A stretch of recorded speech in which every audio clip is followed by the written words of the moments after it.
If you are buying or selling a condo in Ontario, you probably heard of the term special assessment. And if you have not, you definitely need to, because this one financial detail can cost you thousands of dollars if you don't know what to look for. Welcome back to Real Estate Simplified. I'm Ali, I'm the co-owner of Home and Capital Realty.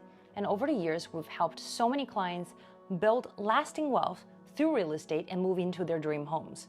And in this channel, I break down complex real estate concepts into plain English so you can make confident decisions, whether you're buying a home or building generational wealth. No gatekeeping, just real knowledge, real experience, and real results. And in today's episode of Real Estate Simplified, I'm going to break down exactly what a special assessment is, what it means for both buyers and sellers, and how to protect yourself from a very unpleasant surprise. Let's simplify it. A special assessment is a one-time fee that a condo board charges unit owners when the building needs repairs or upgrades, but does not have enough money in the reserve funds to pay for it.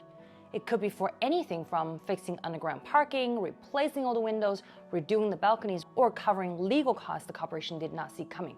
So instead of raising your regular condo fee slowly over time, they hit you with a one-time bill, and that could be a few $100s or tens and thousands of dollars.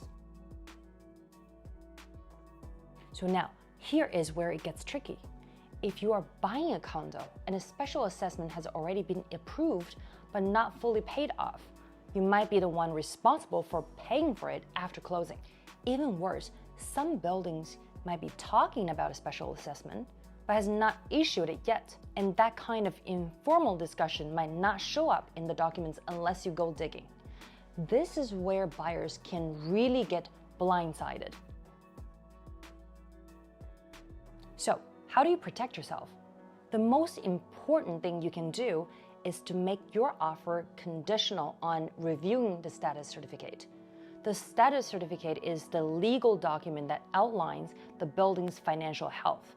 It tells you whether any special assessment has been issued, what the reserve fund balance looks like, and whether your monthly condo fee are going up. Have your real estate lawyer review it carefully, and don't stop there. It's also smart to ask, are there any major projects coming up? What did the most recent reserve fund study say? Has the board discussed any funding shortfalls? And if you can, take a look at the recent condo board meeting minutes. Sometimes you will catch whispers of upcoming issues that has not made it to the official paperwork yet. You can also negotiate with the seller if there is an assessment that has been approved but isn't due until after closing. You can ask them to pay for it upfront or adjust the purchase price accordingly. Now, let's talk about it from a seller's perspective, because the sellers have legal responsibilities too. So in Ontario, the seller must provide a current status certificate within 10 days of request as a part of the sale. That document is the main disclosure tool.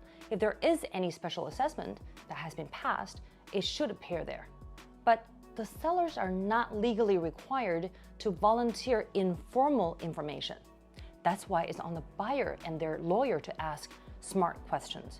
However, and it is very important, if a special assessment has been passed and approved before closing, and the seller fails to disclose it, that could be seen as misrepresentation, especially if it's deliberately hidden.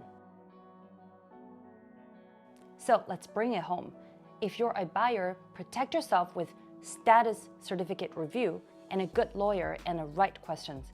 If you're a seller, be transparent. Make sure your documents are up to date and accurate. And remember, a building with no history of special assessments isn't always a good thing.